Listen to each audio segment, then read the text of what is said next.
Mobile ఫోన్లో ఉన్న వాళ్ళందరూ మీ కస్టమర్సే. ఫస్ట్ యాజ్ ఎంటర్ప్రెన్యూర్ ఫస్ట్ మనం థింక్ చేయాల్సింది వాళ్ళని మీ రిలేటివ్స్ సైడ్ నుంచి చూడొద్దు. మీకు తెలిసిన వాళ్ళ సైడ్ నుంచి, మీ ఫ్రెండ్స్ లాగా, లేకుంటే మీ క్లోజ్డ్ బాండ్ ఏదైతే మీకు ఉందో ఆ వేలో నుంచి అసలు మీరు వాళ్ళని ట్రీట్ చేయొద్దు. వాళ్ళు మీరు ట్రీట్ చేయాల్సింది మీ పార్ట్నర్స్. చేస్తే మీ పార్ట్నర్స్ లేదా మీ కస్టమర్స్. వాళ్ళు ప్రోడక్ట్ యూజ్ చేయకపోతే ఈరోజు కాకపోతే నెక్స్ట్ డే యూజ్ చేస్తారు, బెనిఫిట్స్ తెలిసిన తర్వాత.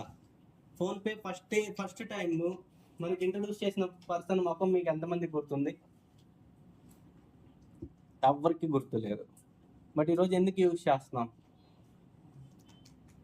ఎవ్రీ పర్సన్ మీ మొబైల్ ఫోన్లో ఉన్న ఎవ్రీ కాంటాక్ట్ యూజ్ చేస్తుంది కదా. ఎందుకని? దాని బెనిఫిట్స్ ఉన్నాయి. Same in future every person our customer. So that's why వాళ్ళని